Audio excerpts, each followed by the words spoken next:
Good day, everyone, and welcome to today's webinar, Creating Pathways to Leadership in 2017, HCMG's 4th Annual Live Benchmark Review Panel, sponsored by Cornerstone OnDemand.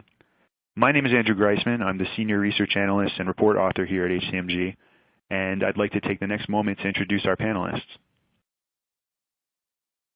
Speaking with us today, we have Reginald Bane, Chief Regulatory Employment Officer and Director for Equal Employment Opportunity in the SES at the Center for Disease Control and Prevention.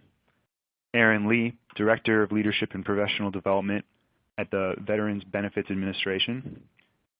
Chloe Taylor, Chief Learning and Engagement Officer for the U.S. Department of Homeland Security. Rebecca Ayers, Manager, Performance Management Solutions at the U.S. Office of Personnel Management.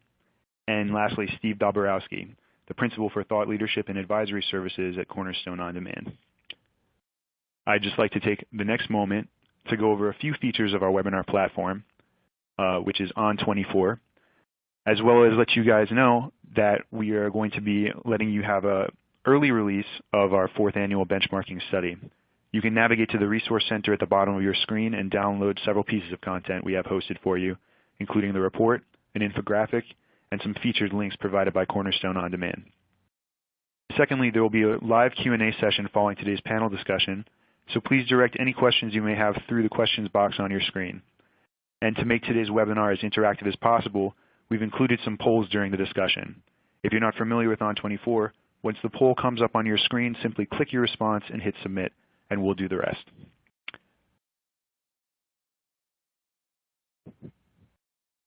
All right, so let's get started with our discussion. So in our benchmarking findings, we discovered that 71% of respondents are going into 2017 with the same level of investment as the year before. They need to reinvest their budgets in programs that can deliver results without increasing their total operating costs. So our question is, how can you maximize your effectiveness in an environment where budgets will remain the same or even decrease? So first I'd like to pose this question to Aaron Lee, and then Aaron, after 3 minutes, could you please pass on to Reggie Bane? Absolutely. Thank you so much. So this is a common problem that those, especially in the federal sector and some in private industry, are experiencing right now. And most of us have an understanding, especially if you've been in the training and development realm for any amount of time, that typically when there are budget cuts or when there's a freeze on spending, that training takes a major cut. So one of the things that we've done, and some of the things that we've also benchmarked with other organizations, is start to look at developing some internal free programs. And I think so often we're so quick to look to the external, to some of our vendor partners or to another organization to kind of bring in to look at some of these programs, when it might behoove us to really look internally at some of our current existing leadership to see if they could assist us in building something that might be useful for those particular participants that wouldn't cost us anything. And so that's one way to really beat the budget crunch, is to develop something that doesn't cost anything. And there are a number of models out there that you can use. Google is one of the organizations that has done something similar, where they have developed these knowledge network spaces where they host coaching seminars, mentoring, and they also do some 6-month leadership development engagements, which I found to be really engaging and interesting for those to do. And again, they just use the Google Hangout platform, which is a free platform to host those things. Also LinkedIn, they do something very similar. They also offer coaching as part of their platform, their leadership development portfolio.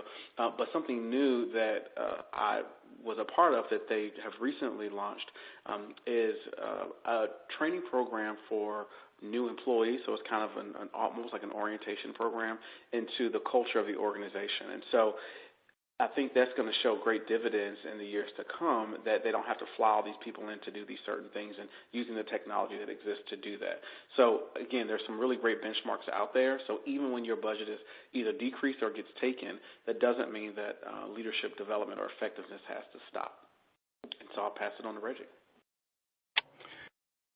Thank you, Aaron. I'm going to speak from 2 perspectives as I answer this question. One from the CDC perspective on the federal sector side, and then the other one on the Mercy Health System side as it relates to the not-for-profit healthcare sector. with regard to what we've tried to do at the CDC, back in September of 2015, we completed a successful comprehensive pilot initiative called Partnering to Win, and it focused on recruitment and hiring transformation. And we're pleased to announce as we speak that the full-scale implementation is underway. And by the end of last year, and a few more months into this year, all our centers, institutes, and offices will be converted to this new way of hiring.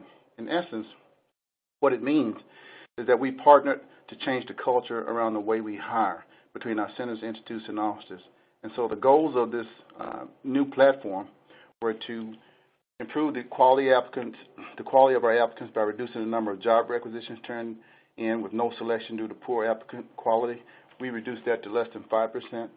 We also have reduced our time to hire from the current 116-day hiring cycle to an average of 80 days while maintaining the highest quality of associated work products. And then we've attained an 80% satisfaction score in our human resources online customer survey feedback.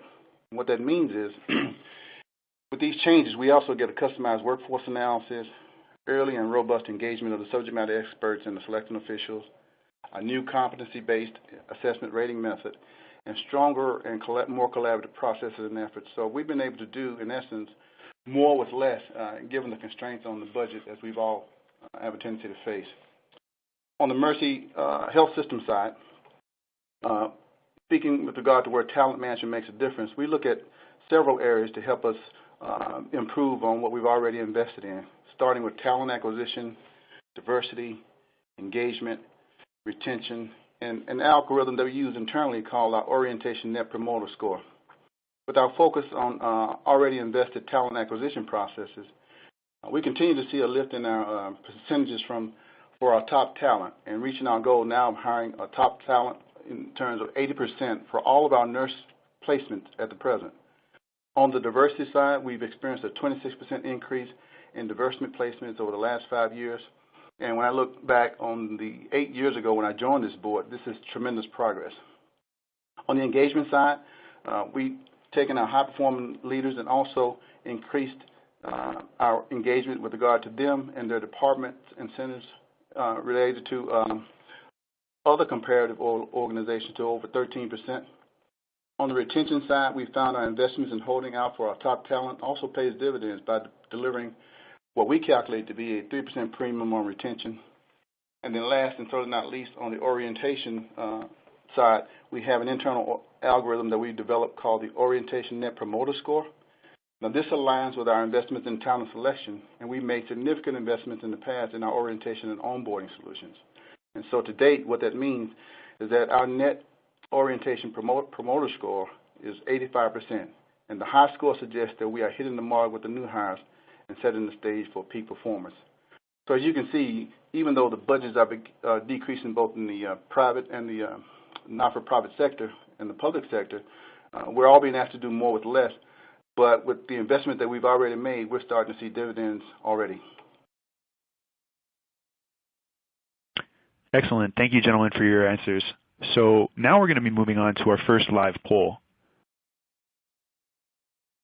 So please just select the answer that's most appropriate for you on your screen. Out of the following options to this question, do you have a strategy in place geared towards the recruitment and development of high potential talent? Yes, our strategy is being implemented. No, it's not implemented yet, but we are working on this. Or no, not at this time. So we're going to give you guys a couple minutes to submit your responses, and then we'll take a look and see what we find.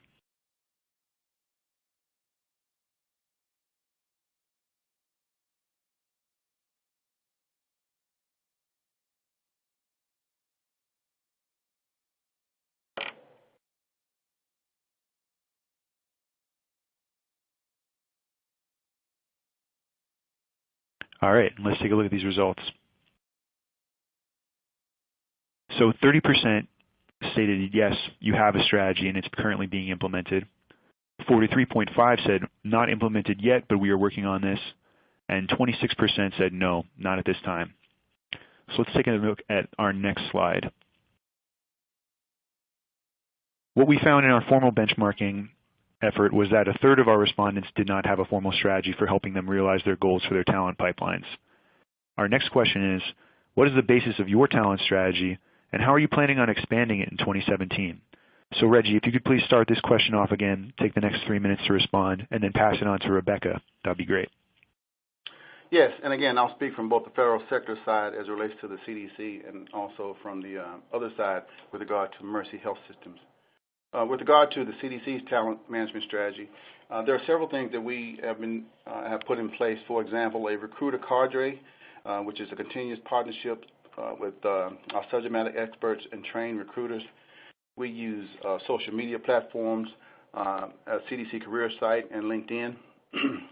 We have multiple pipeline channels for public health mission critical occupations, those kinds of occupations that are critical to the public mission of the CDC.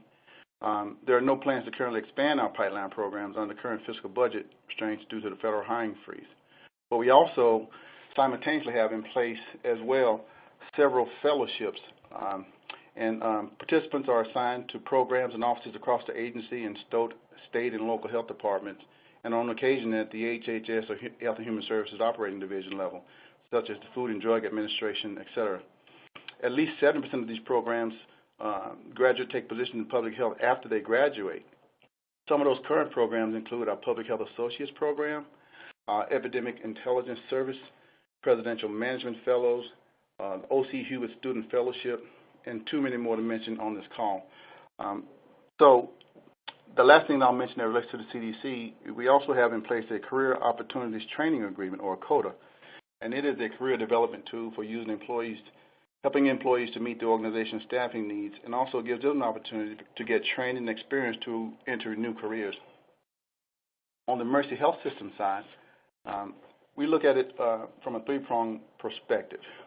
Number one, culture branding. Number two, the applicant tracking system that we're using. And number three, candidate engagement. On the culture and branding side, candidates seek opportunities today based on not only the pay but the company's culture. So our employment branding efforts are paying dividends in order for us to be able to articulate our culture to differentiate how Mercy stands out among other employers that may be offering similar career paths. With regard to the candidates and their experiments, we've improved our applicant tracking system to where now it is mobile and compatible and allows candidates to be able to quickly list their personal information and areas of interest and attach their resume while they're on the move. And then lastly, on the customer engagement side, especially in such a talent-starved market, we have created what's known as a talent community that allows us to continuously engage with a current pool of applicants that have already shown interest in the company. But also, we have a pool of applicants that are ready and waiting. And the goal of our brand ambassadors that we send out into the communities is to continuously keep engaged with these potential applicants and those that are seeking careers at Mercy. And by engaging all three aspects of that strategy, from culture branding to the applicant tracking system to candidate engagement, we again are starting to see where it's paying out for us in being able to attract and to keep top talent. And so with that, I will pass it on to Rebecca. Thank you, Reggie. Reggie, I love listening to you talk about how you've holistically gone about your talent strategy and your recruitment strategy through revisiting your culture and your brand and extending that to your applicants. I think that's a really neat way to give them a whole picture of who your organizations are, be it the nonprofit or CDC. I think that's a really great approach. I'm going to answer this question from the perspective of both what we're doing here at OPM and then what we here at OPM are doing for the rest of the federal government and for the agencies that we service. I hope many of you know that OPM has undergone a hiring excellence campaign, and so I'm going to focus a little bit on what we're doing in terms of recruitment with our talent strategy. In particular, I want to talk about our OPM-owned online assessment platform, USA Hire.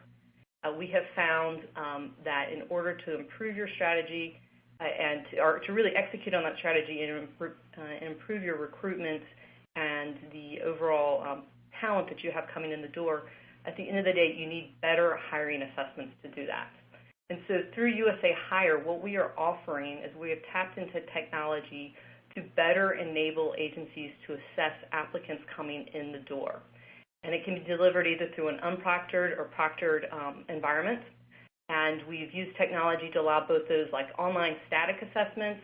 We're using computer adaptive testing, and even some really neat high-fidelity simulations, so avatars, right? So you've got applicants who, when they take these assessments, are watching short videos or watching role-playing, and they're responding to that.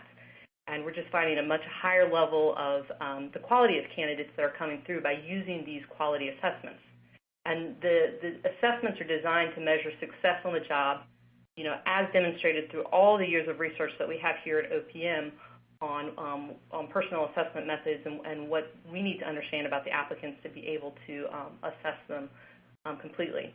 We've also offered ease of implementation. So currently we have within USA Hire off-the-shelf assessments for about 76 different occupational series. And so these are things that agencies can pick up, and we here at OPM have used just off-the-shelf with our assessments. I think most of us know when you go online, you go to USA Jobs, and you apply for a job, you've got the A through E answer, and everybody knows to answer E. Well, we've got some really great assessments that take it the next step. One of them, for example, is our supervisory situational judgment assessment or test, our SSJT. And we have used that to screen out or to appropriately screen individuals who are interested in stepping into supervisory roles. We've created an assessment that allows us to judge and predict their success at being a supervisor on all of those interpersonal communication and other skills that we know are important to being a supervisor. So this assessment, our platform, USA Hire, is maintained by our personal psychologist, and we are constantly updating it and enhancing the assessments that we offer. And what we have found in the last several years of both us using this assessment, these better assessments, is that it's resulted in better hires. The other thing that we're also finding is that we're having fewer applicants apply to these jobs because they're opting out. When you apply for a job and you realize you've got to go through a battery of assessments, you begin to really wonder, well, is this really a job that I want to put my name in for, right? So if you just had to submit a resume, who couldn't, want to do that, just throw the resume in? But because of that, we're seeing that right around about 58 to 60% of applicants are opting out from the initial application to following through on the assessments. And what that means is we've got better applicants, and we're also finding that our HR specialists are spending less time rating applicants. I think we're looking at numbers around, on average, 10 fewer hours spent rating applicants that are coming through the assessment process. And the flip side of that is that we're finding that our applicants are more satisfied with the process because they feel like they're getting fairly assessed.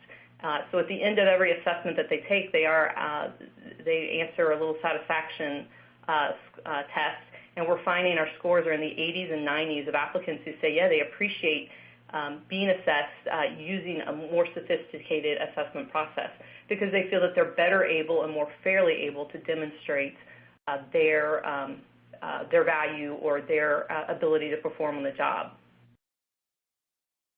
So our experience here at OPM, we've used it. I've personally used it for a number of hires that I've done. We have had over 25 agencies use USA Hire to assess their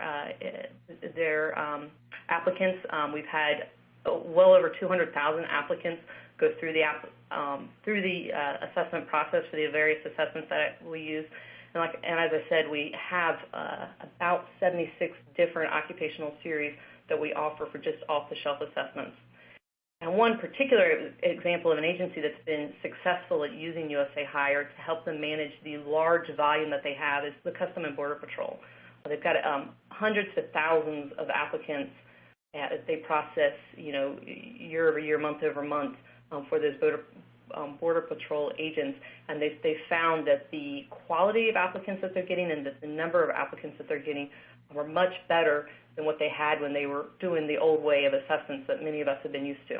So I'd say for 2017, if you're looking at a way to refine your talent strategy, think about offering better assessments and take a look at what OPM's offering. I suspect it's in reach for a lot of the agencies who are on the call and listening in today.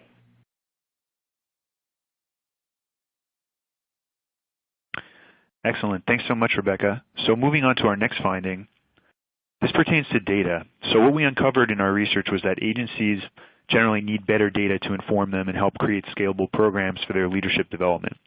45% of the response said they need comprehensive data, and it's a somewhat important need, although 59% felt that it was very important and an essential component of their overall talent management efforts. So the question today is, what is the importance of data to talent management efforts in general, and how can you use that data to assist in talent management strategy? So Steve, I'd like to pose this question to you. If you could then pass it on to Chloe Taylor, who could then pass it on to Aaron Lee. If you guys can't remember that, just let me know. Okay, I think I got it. I wrote it down, so I think I got it. Perfect. So it's an interesting question, and I think it's at the core of all the things that we're talking about, data and what we know about our talent.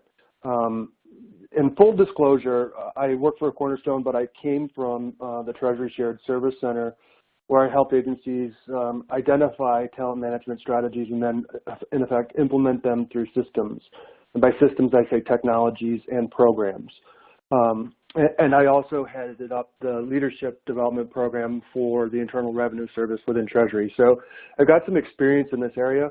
And at Cornerstone, I've now added a whole public and private sector side to the flare. So what you see now is the private sector really knowing its people, right? So they know what's going on in their organization. They know their degrees. They know their interests. They know their career histories. They're using that information to then make informed decisions on this. Look, the government has, almost all of the government has a learning management system in place, and we use that for learning, leadership development, those types of things, compliance training and all that. Where we missed the ball, I think, is the other components of talent management. For example, Rebecca, I know you're really familiar with performance management, and you and I have talked extensively about performance management. But this concept of performance management in a system and something that informs agencies about their internal accomplishments for their staff, forecasting needs for workforce planning, succession planning, all these things are critical. You can't do it without the data. You know, in the report, you'll see a very interesting quote from Angela Bailey about they had all these problems with people leaving their agencies. And they didn't know it. They didn't know where they were going. The attrition rate was high. We knew it, but we didn't know where everyone was going. But once they got their arms around it and they were able to figure out where everyone was going, they were able to then typecast that as a career path and build in development activities that would, instead of shying away from that activity, will help you reinforce it. I think the one thing I've learned from both government and private sector experience is that the really big thing for folks coming into an agency is transparency and knowing that their agencies really care about their training and development and their leadership development and performance management and their opportunities to serve the mission in the agencies. I think that's one part of the story. That's kind of the historic. Where have you been as a kind of what we try to craft our talent management strategies to do. But what's really interesting is nowadays, with the technologies and stuff that we have, we can actually take some of those past indicators and start forecasting future activities. So instead of past analytics or past reporting capabilities, we're going to start getting into this world of predictive analytics. I mean, the technology is already out there. And your learning management systems that I would bet almost everyone on this call has, they have capabilities that would say, okay, if you've taken this course, you're likely to be a high performer, or if you're a high performer and you've taken this course, you might be a risk for flight, right? So they have that capabilities in there. It's using the data to predict future behavior. So data is really important for past, but it's going to become a lot more important for future.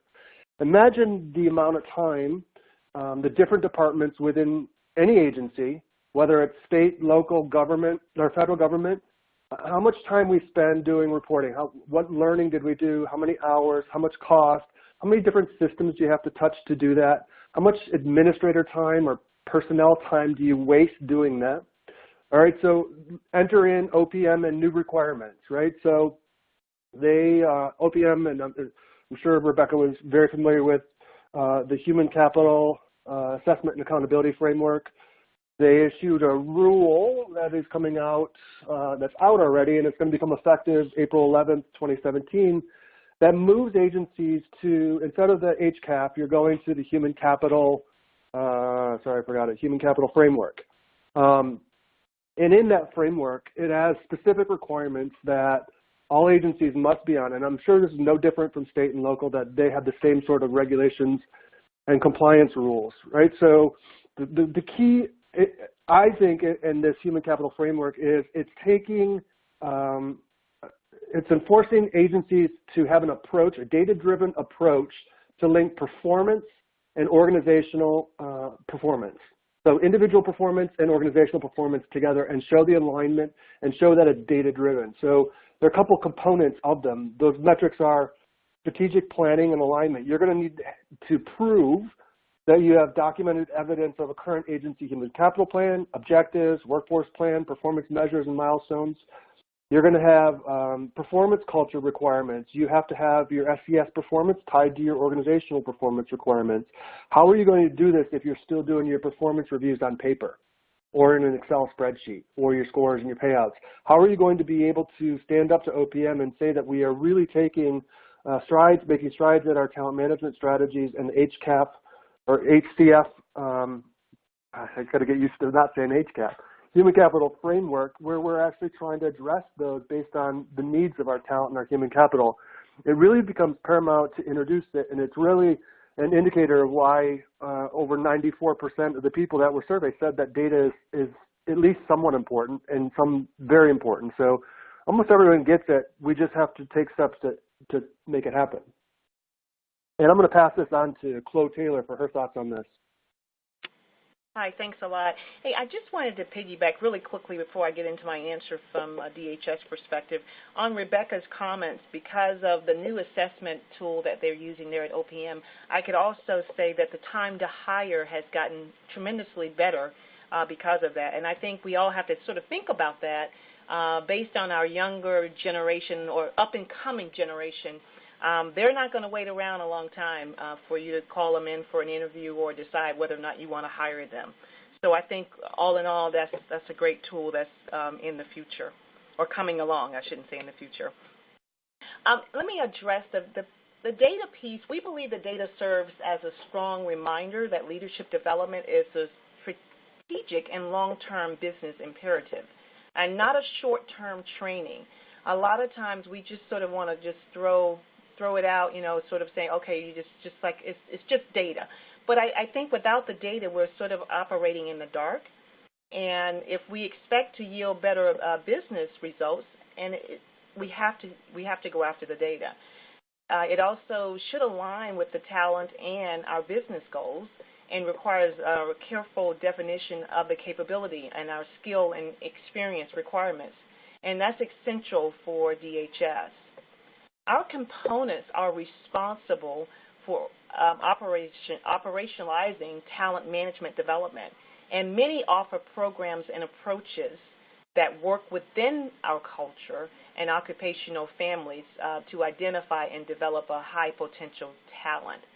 So we go after the data very strong here at DCMA, and from our central perspective, the DHS Senior Leader Development Program, promotes developing effective leaders who inspire high performance throughout the workforce. It's also based on the data that we collect.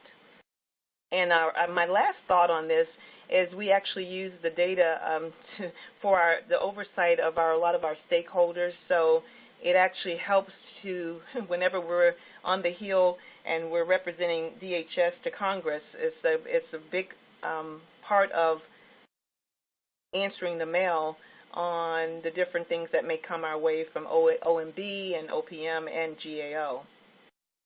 And most of our components are also aligning their resources to ensure that they have the ability, based on the data that they're receiving, they're able to hire the type of talents that they also need as well. All right, I will pass it on to Aaron. Thank you so very much. So I want to take just a different spin on this and make it even a little bit more localized. So one of the things I would just offer to the group, when you're thinking about data is just such a large word and a large concept. And I would suggest that you start with identifying what do your organizational leaders actually want to see? So I think we can bury ourselves in so much data sometimes that we get to that analysis paralysis stage, and there's so much data that tells us to go this way, but then there's data that negates that data that tells us to go this way. And so you are trying to decide which side of the data are you going to go with? Because ultimately we can make data look however we really choose to. And so I think one of the things at least that I found in experience in working with in different parts of our organization and different organizations in general is to first seek which type of data does your organization or your organizational leader find to be useful for their decision making. So I would offer that first. One of the things that is, especially where I am presently working, we work in a production environment, and so our turnover and attrition rates are a little higher than your traditional office environments, especially from a headquarter perspective.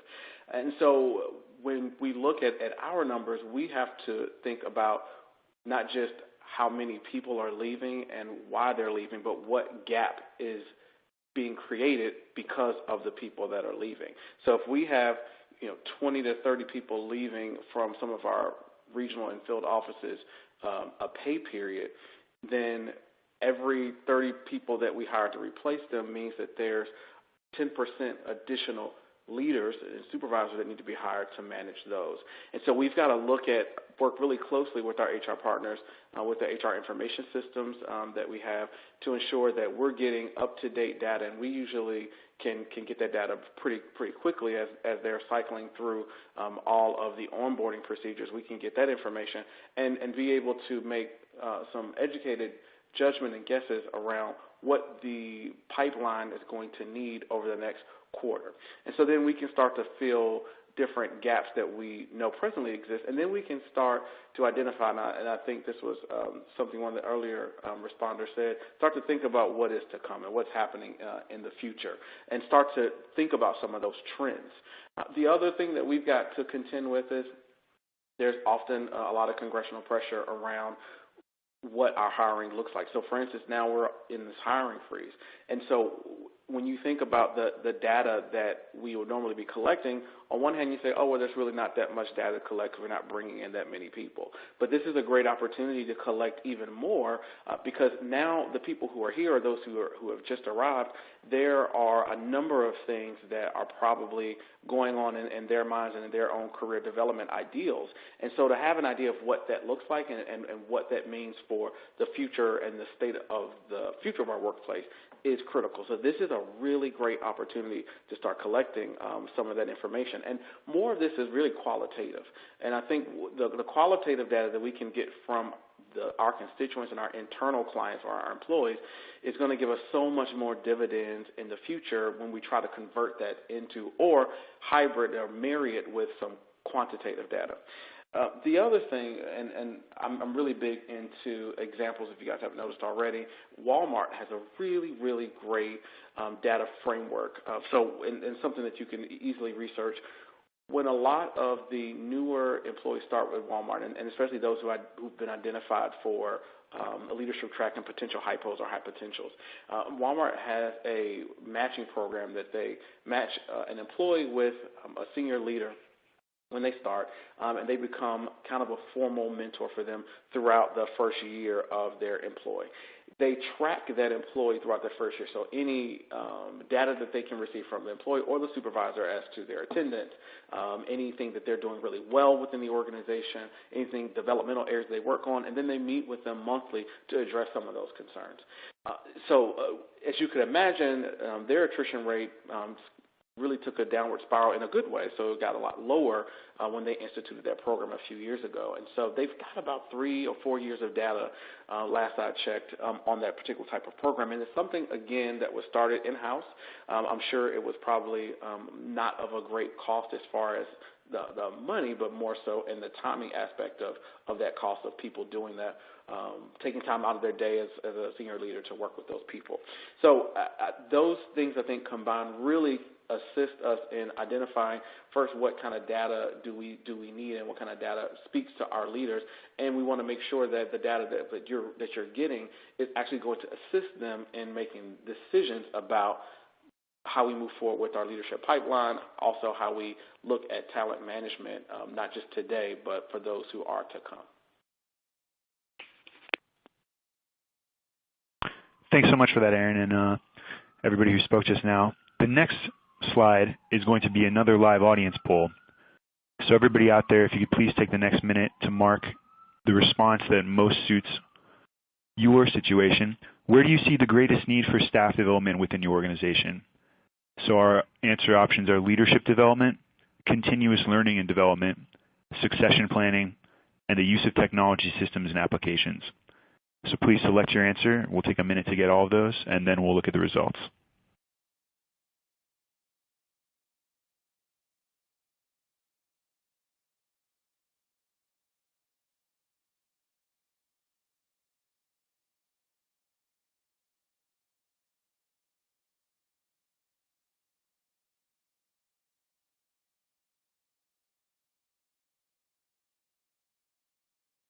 All right, let's take a look and see what we've gotten. So it seems that leadership development has 32% of the response, continuous learning and development is 8%, succession planning looks to be a major concern, it's 56% of respondents, and use of technology systems and applications got 4% of the response. So moving on to the next slide, our next discussion prompt pertains to that leadership development segment of the response. So 35% of the respondents that we found in our report felt that it was an area of their greatest need for staff development within their organizations. So to our panelists, how do you identify high potential talent, and how can you scale those efforts across your agency? So we're actually going to let everybody on the panel have a chance to respond to this question. So Reggie, if you could start off, and then when you're finished, pass it back to me, and I'll prompt the next person to respond. Great, thank you. I'll start with the CDC. We're fortunate at the CDC to have a CDC university, and across the CDC, we implement what's known as a competency-based leadership development curriculum, which is available to all CDC employees. And this leadership development framework consists of 4 tiers, ranging from individual contributors to executives. Opportunities are provided for each leadership tier. Additionally, more in-depth programming is available, including a competitive program for non-supervisory employees considered to have high potential. Competition for the participation in the high potential program is extremely competitive and draws a very wide range of interest across all areas of the agency. Another personal example that I'll use is the fact that both in the private sector and in the public sector, for the past 20 plus years, I've done mentoring circles across the agency. I hold a group meeting once a month open to everyone in the agency, and I bring in guest speakers. There are reading assignments, there are activities that we do together. It's offered at lunchtime. We also offer a bridge line for those people who can't make it to the main campus. But it's our way of being user-friendly and engaging a wide group of people, and out of that, we begin to identify a lot of high potential candidates and ultimately develop one-on-one relationships with them in terms of those who have high potential. I'll switch hats and now move to the Mercy healthcare system side of it. And we believe that Mercy, that hiring the right person in terms of making sure they have the right fit for the job ends up paying big dividends over the long run, but they also have to fit into the culture. You can have the most qualified, most technically competent person in the world, but if they don't fit into the culture and you're not using their talents to the best ability, then you'll lose that talent. We use an organization named Talent Plus, and there's an extensive interview process that lasts over 2 hours. And I myself have personally gone through it just to make sure I understand what our candidates are going through for those who we plan to hire. And not everybody makes the cut, but by making sure that we hire the right person on the front end, it saves us so much time and lost productivity on the back end if that person ends up not being the right fit. And being the right fit is so critical in terms of the culture that we look at talent engagement and talent potential in 4 components that are critical. Number 1, starting with cultural immersion. Number 2, learning and development. Number 3, performance management and workforce planning. And number 4, reward and recognition. And given those 4 areas, let's start with cultural immersion, and I'll highlight just a few examples along the way. We strengthen our service by deepening our applicants and our coworkers' knowledge about the culture of Mercy and what we are as a healthcare ministry. These efforts remain central to our organizational talent and growth. We're committed to investing time and resources in developing 2 to 4 immersion sessions for each and every Mercy coworker. And out of that, we expect to experience an improved benchmark in performance, the quality of their work, and across all departments in terms of their financial stewardship and key results, the investment that we made in them as employees. On the learning and development side, 3,000 Mercy leaders participated in the new learning needs assessment survey last year. And as a result of that, we know that we need to invest more in creating a full learning and development platform. And as we develop that platform, the structure is going to define compulsory cross-discipline education that will help both the employee and the individual increase competency in a prescribed set of core skills. On the performance management and workforce planning side, we are in the process of upgrading to a new talent management system solution that will also allow us to leverage the system-wide coordination of talent and the various investments we make in hiring applicants and candidates. The new talent management system will also enable us to improve our capability to assess coworkers' performance, help us all to cascade goals, and identify talent geographically. And then last and certainly not least, and one of the most important areas that I believe is critical to us as human beings and as people in general, is the reward and recognition part of the investment. And we have now a total reward system, and we look at all aspects of recruitment and retention, which afford us the opportunity to make sure that we reward our employees, that we retain the best in terms of talent, and that we also engage in a social media style interface to encourage peer-to-peer recognition as well. And using this total reward and recognition system, we expect to see a lift in both engagement and retention as a result of this investment. So those 4 components are critical, but it starts with hiring the right person for the right job, and that's the right fit in the culture. And you add on to that the cultural immersion, the learning and development, the performance management and workforce planning, and the reward and recognition piece of it, and we believe we've got a winning formula. So, with that, I will pass it on to Chloe. Hi. Again, and just if I can pile on to Reggie, I love what you said about making sure they fit in the culture, because I think that's extremely important, and there are so many different ways, and you identified some of them, or many of them, and how to make that happen. But I think the best way, to me personally, I think you do that by other employees that work within that organization. I love the model from, my daughter happens to attend JMU, and one of the most critical pieces when we were identifying a college for my daughter was to be able to go there and be able to speak to some of the students, and their excitement was so over the top. It was like, wow, how could you not enjoy being a part of this school? So I think that's just a great piece, and I just want to throw that in there. But in the past, DHS implemented its first DHS-wide workforce development strategy that identifies high potential talent for both mission-critical and support occupational communities across the department. I'm not sure, but you guys are aware, but we're about 240,000 folks, and we are pretty much, because we're not so centralized, I guess we're pretty much we have different missions and different focuses, so it's not an easy feat. But the strategy was developed in collaboration with all of DHS's components, who link the goals and objectives to key drivers in their mission execution. It also includes a focus on elements such as building a learning culture, as Reggie mentioned, learning development, improved training, data tracking and analysis, and mission-critical competencies aligned against training expenditures. And we've also developed and implemented a 5-tier leader development framework that establishes minimum requirements for development activities, and that is at the team leader, the team lead, supervisor, manager, and executive levels. And my final comment is in FY17, we're also updating our strategy to include focus on the training needs in light of the new administration priorities, which seem to change a lot. So we're just sort of working around that, and as the demands and developing of a growing workforce to meet those most time-sensitive priorities. So I will pass it on to Rebecca. Thanks, Chloe. Oh, well, if you hadn't heard or understood from my my previous discussion on USA Hire, we are really good at assessments here at OPM.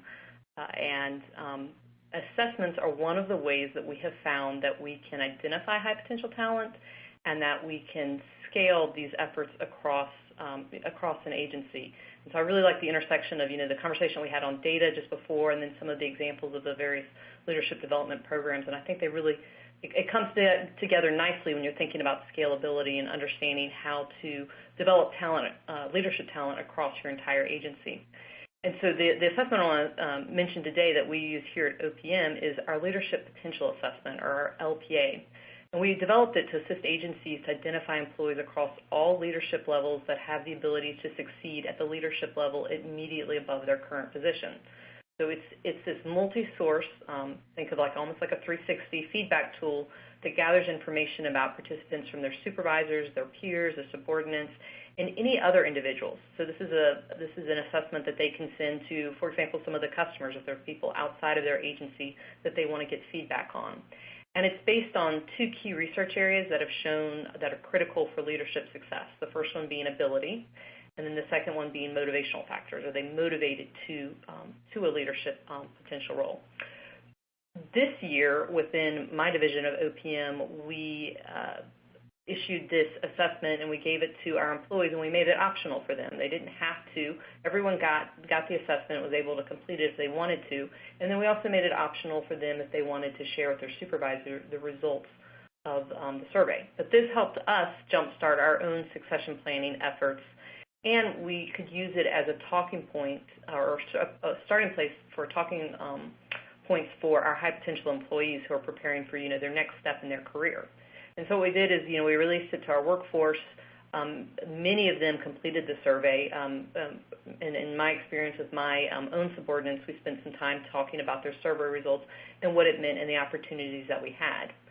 But it also helped inform the work that we were doing for succession planning, and it informed our nine-box exercise that we use here at OPM to help us evaluate our bench strength. And so it gave us a really good idea of, both what we're seeing with our own workforce and where our high potential are, but now all of a sudden we had data from a really good assessment, and we had feedback from our employees in terms of their own interest with potential to leadership positions.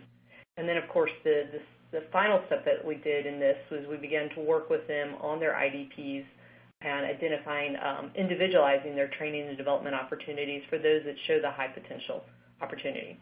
So if you ever have an opportunity, you're thinking about scaling this across your agency, think about a leadership potential assessment that will help you identify those critical areas that we know are important for potential to leadership positions, and begin to have those discussions one-on-one with the employees to position them and build your own bench strength as you're thinking about those succession plans and identifying, those high potential individuals for going forward. And I think I get to pass this on to Aaron. Thank you so much.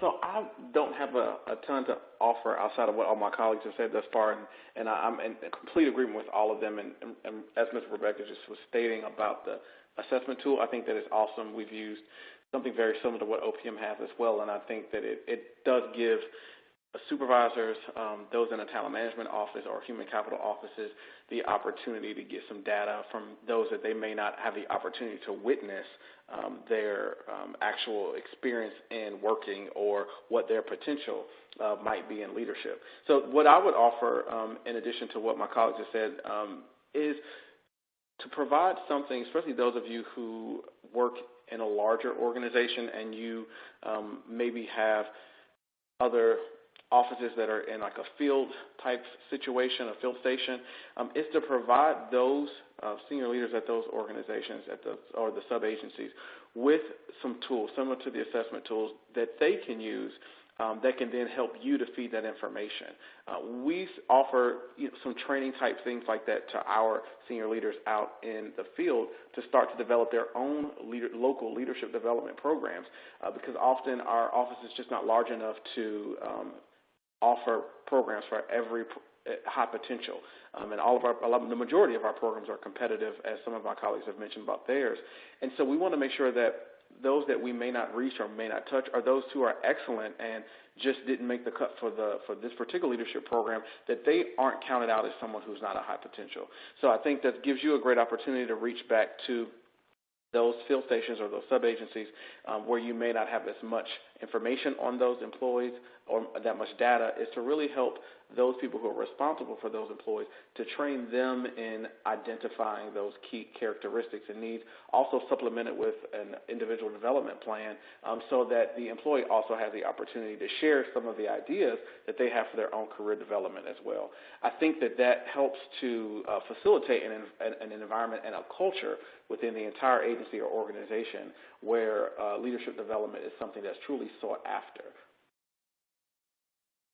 And I think I am now passing it off to Steve. Actually, I'm going to ask Andrew to pose the next question, and I'll phrase my answer in that context as well, because I think we did a really great job in answering that question. Yeah, excellent idea, Steve. So in that case, let's move on to the next question, which is, what are some strategies for keeping high potential talent engaged that have created results for you or you've observed create excellent results out there within those agencies? Yeah, so I have a lot of experience in this, and I'll fall back to the IRS and some of the experiences. But before I get to that, I want to point out something, and it's probably obvious to everybody, but when we talk career development and taking care of our employees, it doesn't necessarily just go to becoming leaders or managers or supervisor or SES. It's not always in people's paths, right? Some people don't want to be supervised, but they want to be the best darn performer on the team that they can, or they want to look at different experiences across the agencies. So I would encourage, as we're going through this, to make sure that we realize that the career ladder is not a one-way path up. It also can go over instead of just up. The other thing I would say is, we're operating under a tight environment. No hiring, no training is getting reduced. We saw like 70% keeping the same level of investment on this. So we've got to do something as learning and development specialists or HR specialists for our agencies. And the thing that I think is most relevant to today and the learning that happens today is not everything has to come from the agency in terms of formal development or in the terms of formal development. I think the one big win that agencies can have is recognizing that learning should be an environment and an experience, and we should give them, our employees, the tools to leverage experts, content, materials that are sourced and recommended by external communities, right? So we spend a lot of time walled off into our own organizations, but today's society learns much differently than we have in the past. Fostering collaboration activities between them. We learn the most when we learn as a part of a team. And then it's not just dependent upon internal experts. So to answer that, what has worked for me is, and what I've seen results for my agency is, I think it was Chloe that mentioned that they have tiered leadership development programs. And in IRS, we have a very comprehensive tiered leadership development program. We also have detail opportunities where if you're not interested in going into leadership, but you're interested in getting exposure outside of your span of control or your organization, you have those opportunities. So we had the best of both worlds. But what was unique about it was we had it at all levels. So I'm a performer, individual contributor. I think I want to be a leader, so I'm an aspiring leader. I want to do that. I think I'm ready to be a frontline manager. I'm going to go in to get a frontline readiness. And now I am a frontline manager. What do I need to know and what type of development do I need to take? And all the way up to our SES candidate development program. Even prior to that, we have a candidate readiness program where we're getting people ready to be part of the CDP, right? So it's taking those in. And one unique that I have not seen done elsewhere, that thing that IRS does that we did there was we leverage our own employees as the instructors. So we have instructor training for each of those courses that we have content that we've developed centrally that we control as IRS, and we deliver those sessions primarily on the backs of our employees, which gives the employees that are the instructors a development opportunity as well. It doesn't have a lot of cost for us. We don't have to pay an expensive vendor to come in and deliver the training. So there are a number of things when we start talking about being creative with the resources that we have. Those are kind of the things that IRS has done really well, and they continue to develop. So I will toss that into the mix as something that we've done for high potentials at IRS that worked really well. And I'm going to toss it back to Andrew or anyone else on the panel that wanted to add something to that question. Well, actually, Steve, unfortunately, it appears that we're running out of time for this webinar today. So we're not actually going to have time for our live Q&A. However, anybody who's listening to this can feel free to email questions for our speakers to webinar@wbresearch.com, and we'll be sure to pass those on and have those addressed for you. So even though we ran out of time for our live Q&A, anyone who has any questions, those will definitely be able to be addressed. So please don't worry about that. I wanted to thank everybody who attended today, as well as our excellent speakers. Thank you guys so much. This presentation will soon be ready for viewing on demand. And if you're already set to receive the archived replay through an email from On24, in just a few hours, you'll receive that. So if you've signed up for that, you'll be automatically getting the recording. Following the close of the webinar, we'd like to hear your feedback on how we did. We've got a short survey of 3 questions that will take just a moment to answer, so please participate and share any comments or suggested topics that you'd like to see in our future webinars.